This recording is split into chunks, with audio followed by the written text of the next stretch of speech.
Hello, this is Lee. I have just finished my second placement in junior primary, and I would like to share one area of my practice in this video.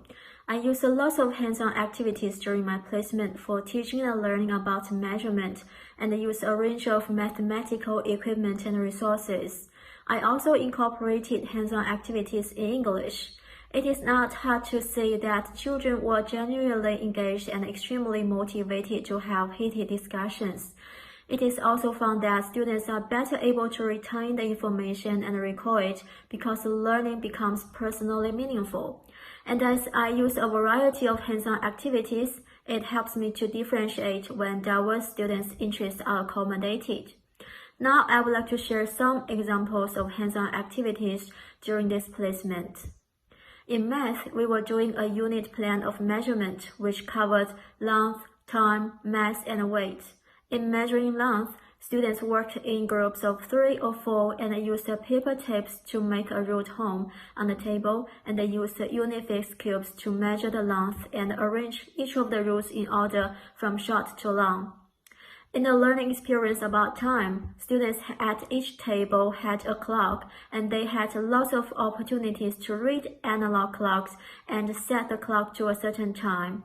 They also had plenty of time playing games, such as time bingo, time dominoes, time board games, I have, who has, etc. In the learning experiences for mass and weight, students were provided a lot of materials for them to hold, feel, and compare. They also had a lot of opportunities to use balance scales. They were extremely engaged when they went out for a nature hunt to look for things that are lighter than a lunchbox and things that are heavier than a lunchbox. They were very busy hunting, holding, and moving things and came to me to share what they have got. They searched for everything in nature play: leaves, flowers, feathers, rocks, logs, and so on. They even told me the bridge in the nature play is heavier than a lunchbox. They make predictions and they use their senses to feel and use their language: light, heavy, lighter, heavier. Although it was a 10-minute activity, it was very successful. In English, I incorporated plenty of hands-on activities in literature and literacy.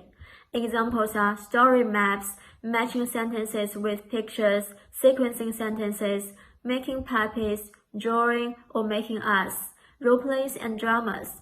For example, after the shared reading of One Bastille, we made a pot, added ingredients to it, and displayed it.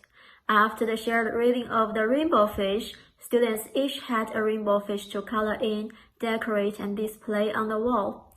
After the shared reading of Handa's Surprise, we made Handa's basket and filled it with fruits. We also did The Three Little Pigs, and we made puppies, and they used them in their role play. Students also liked drama, and that is usually the most engaging time for whole class activity. They like it when I ask them to close their eyes, imagine they were in the outer space, in the forest, in the ocean, etc. They were all eager to share what they were doing and how they felt.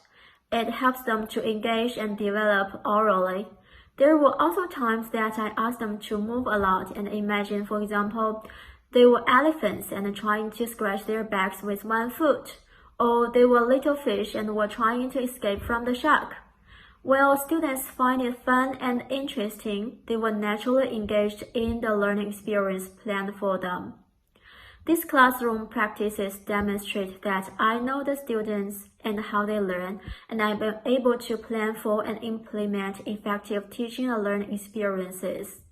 Now you will see some pictures showing some of the activities we were doing. Thank you for your time.